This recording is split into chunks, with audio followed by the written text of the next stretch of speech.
გორში ლატვიის პრეზიდენტის საფლავს ეძებენ. კარლის ულმასი, რომელიც ლატვიის გასაბჭოებამდე იყო ქვეყნის პრეზიდენტი, ერთ-ერთი ვერსიით სწორედ გორში უნდა იყოს დასაფლავებული.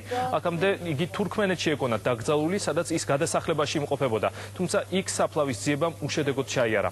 კარლის ულმასის უკანასკნელი განსასვენებლის გორში არსებობის ვერსიას ლატვიური მხარე უკვე ოფიციალურად სწავლობს. ამასთან დაკავშირებით ქალაქს დღეს ლატვიის ელჩიც ესტუმრა. Предстоит работа в архивах. ჩვენ დღეიდან საარქივო დოკუმენტებში უნდა დავიწყოთ მოძიება, რომ დავადგინოთ როგორ მოხდა ის ორჯონიკიდიდან გორში. შესაძლოა მიზეზი საომარი მოქმედებები იყოს. ცნობილია ისიც, რომ ექს-პრეზიდენტი იმყოფებოდა გადასახლებულთა ციხეში, ორჯონიკიძეში და შემდეგ გაგზავნეს თურქმენეთში, სადაც სავარაუდოდ გულის უკმარისობით გარდაიცვალა. თურქმენეთში ვიპოვეთ NKVD-ს ციხის ექიმის დასკვნა, რომელიც ადასტურებდა გარდაცვალებას.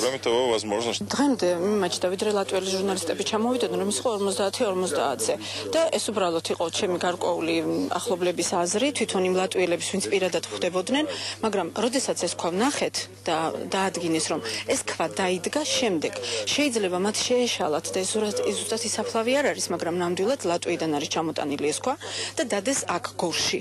და წარწერა მოჭრილია, იმიტომ ქვას აკლია ნაწილი. ძალიან რეალურია, რომ ნამდვილად ამ სასაფლაოზე